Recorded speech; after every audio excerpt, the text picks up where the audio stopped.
In 1561, Queen Elizabeth gave birth to a son named Francis Bacon, secretly fathered by a nobleman. The child was kept in secret care for 7 years until he tragically passed away in 1568. Intrigue and suspicion surrounded his death, with rumors suggesting foul play orchestrated by courtiers attempting to exploit the Queen's secret for political gain. In 1568, the same year that Francis Bacon passed away, Queen Elizabeth made the decision to send another of her illegitimate sons, Adrian Montclair, to the house of the Rákóczi family in Transylvania. This move was driven by the desire to protect her remaining son from the potential dangers that had befallen Francis. Sometime after 1570, Queen Elizabeth learned about a prophecy from the renowned astrologer John Dee that foretold that at the age of 24, another man would emerge to take the place of her late son. Adrian had been born from an intimate connection between Queen Elizabeth and the immortal Zebael. Unbeknownst to him, Zebael, the twin brother of Master Yeshua and a being alive since the 1st century, had awakened in the pyramids of the Incan Andes in 1570. Zebael, the fulfiller of the prophecy, and that years earlier had shared a profound connection with Queen Elizabeth, fathering Adrian through their liaison, was now ready to make that prophecy coming into reality. Zebael transcended his immortal physical form into pure light and traveled metaphysically to the location of Adrian Montclair, who had been sent to Transylvania in 1568. There, Zebael infused Adrian with his consciousness, revealing Adrian's true purpose, to serve as a vessel for Zebael to reclaim his rightful place in the court of Queen Elizabeth. The prophecy now seemed poised to unfold, as Adrian, now merged with Zebael's consciousness, opened his spiritual eyes to the grand destiny that awaited him. United as one, Adrian, now embodying Zebael, embraced his role, developing a profound interest in alchemy and mystical arts inspired by the cultural tapestry of Transylvania. The intertwined destinies of Zebael and Adrian unfolded, marking the beginning of a mysterious journey that would intertwine alchemy, royalty, and the mystical arts in the courts of Elizabethan England. In 1585, the year the original Francis Bacon would have turned 24, Queen Elizabeth received the return of Adrian to her Elizabethan court. Adrian claimed to be the substitute for his late brother, Francis Bacon. Unbeknownst to the court and Elizabeth herself, he was now intricately involved in the consciousness of Zebael, serving as the host for Zebael's consciousness, his queen and mother's lover 24 years earlier. Serving as the host for Zebael's profound spiritual teachings and to immortalize these teachings, Adrian took on the pseudonym or pen name of Shakespeare and wove esoteric wisdom into his plays, leaving behind a hidden legacy of mystical insights for those with eyes to see and ears to hear. Shakespeare's plays, or should we call them from now on, Zebael's plays, renowned for their literary brilliance, contain some of the most hidden tapestry of spiritual teachings and esoteric meanings that transcend the surface narratives. The bard, as Shakespeare is usually called, and often considered a master of the human condition, crafted works that resonate with profound insights into the nature of existence, consciousness, and the divine. Consider but a few. Hamlet, the alchemy of transformation. In Hamlet, Shakespeare weaves a tale of profound introspection and transformation. The protagonist, Hamlet, grapples with existential questions and the nature of reality. The play mirrors the alchemical journey, symbolizing the purification and transformation of the soul, a process of turning base elements into spiritual gold. Macbeth delves into the consequences of unchecked ambition and the corrupting influence of power. The witches represent the unseen forces at play in our lives, illustrating the importance of aligning one's desires with a higher purpose. The play serves as a cautionary tale about the pitfalls of succumbing to the dark aspects of human nature. In The Tempest, the character of Prospero, through his magical arts, symbolizes the human quest for mastery over the self. The island setting becomes a metaphor for the inner landscape of consciousness. Prospero's journey reflects the transformative power of forgiveness, reconciliation, and the ultimate realization of spiritual sovereignty. A Midsummer Night's Dream, the illusion of reality. Through the intertwining narratives of lovers and fairies, in A Midsummer Night's Dream, Shakespeare explores the illusory nature of reality. The play suggests that life is but a dream, and the characters' experiences in the enchanted forest serve as a metaphor for the awakening of higher consciousness. King Lear delves into the theme of spiritual growth through suffering.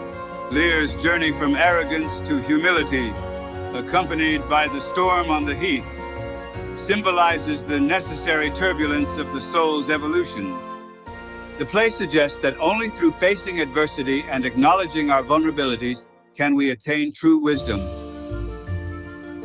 Romeo and Juliet, the unity of opposites. The tragic love story of Romeo and Juliet explores the unity of opposites and the delicate balance between light and darkness.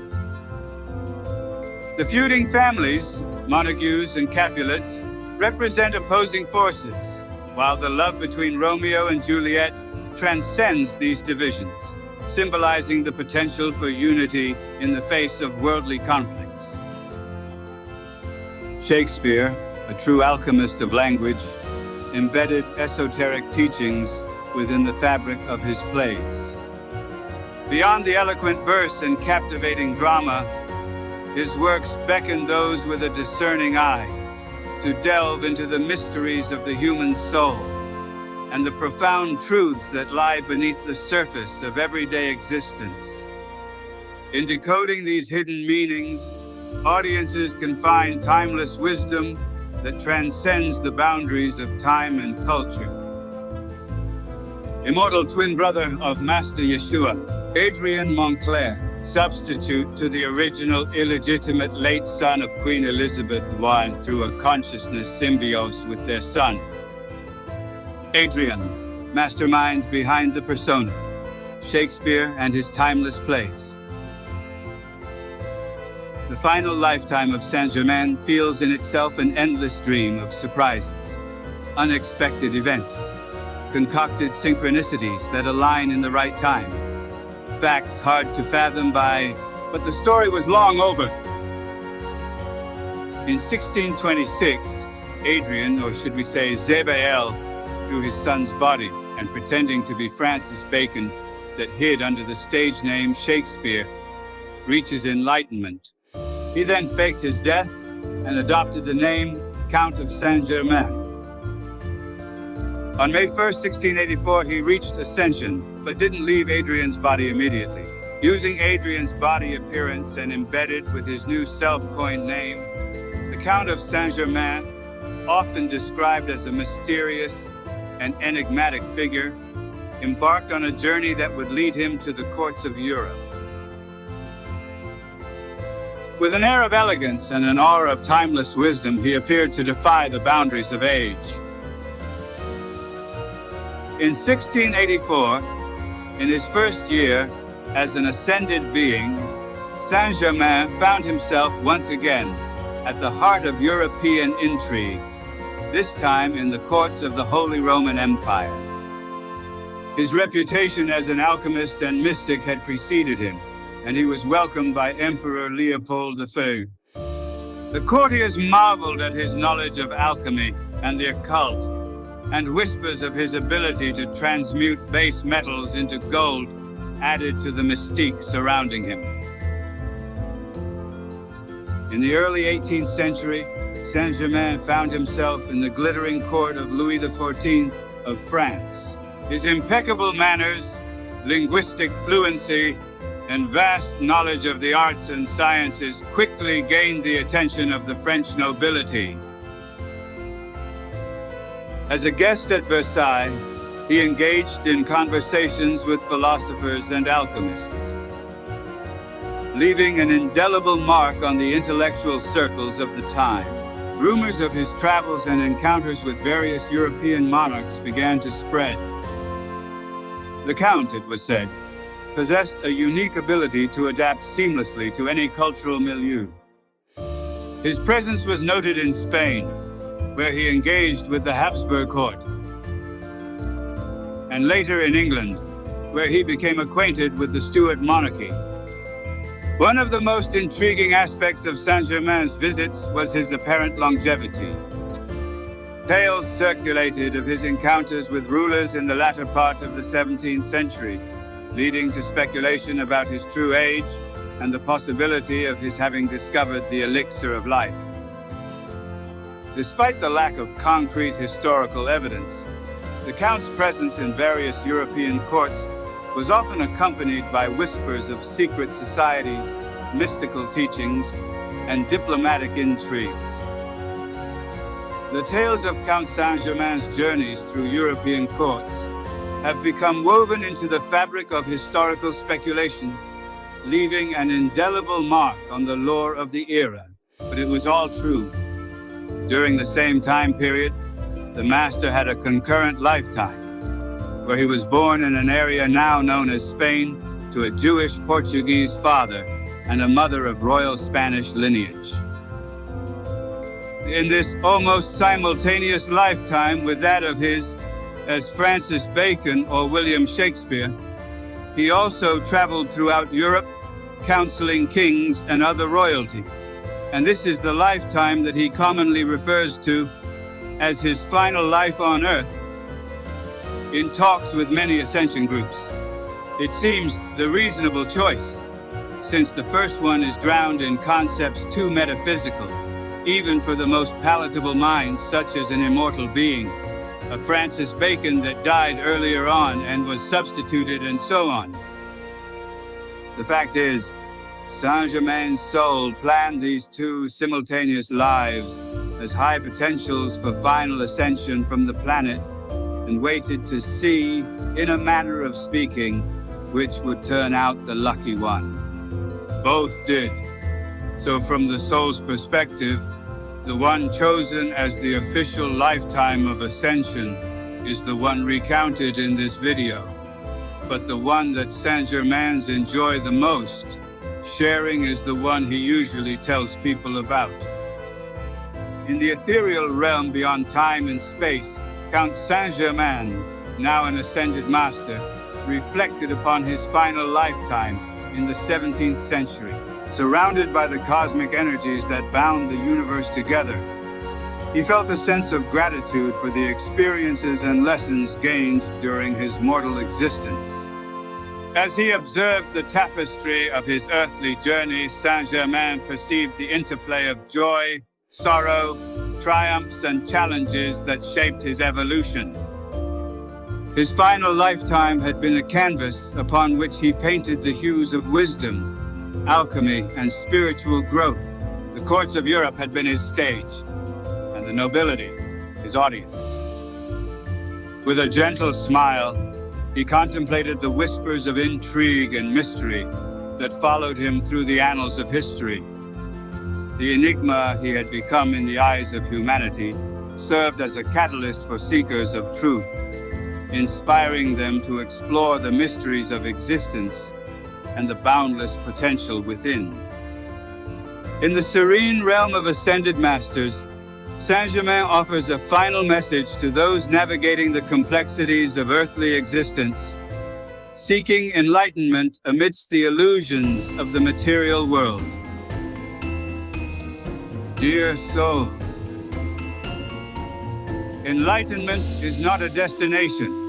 It is the recognition of the eternal flame within. It is the realization that the journey itself is the path to transcendence. Look beyond the illusions of separation and duality. Embrace the interconnectedness of all things. In the stillness of your heart, you will find the gateway to higher consciousness. Release the burdens of attachment and embrace the flow of divine love. Practice compassion, for in understanding the struggles of others, you unlock the door to your own liberation. Seek knowledge not for the accumulation of facts, but for the expansion of your consciousness. Alchemy, in its truest sense, is the transformation of the soul. Transmute the lead of ego into the gold of divine awareness. Let go of the illusions that bind you to the material world, for in detachment, you discover the infinite expanses of spiritual freedom. The fastest way to reach enlightenment is through the simplicity of the present moment. Be mindful, be present, and let the light of awareness guide you. Remember, dear ones, you are not separate from the cosmos. You are an integral part of the cosmic dance. As you navigate the realms of existence, may the flame of enlightenment within you burn ever brighter, illuminating the path for others to follow. Embrace the journey, embrace the light, and know that in the tapestry of creation, you are an eternal thread. With these words, the ascended Master Saint-Germain dissolves us into the cosmic currents, leaving a resonance of timeless wisdom and an invitation for all seekers to embark on their unique journey toward enlightenment. Saevio omne ram ram.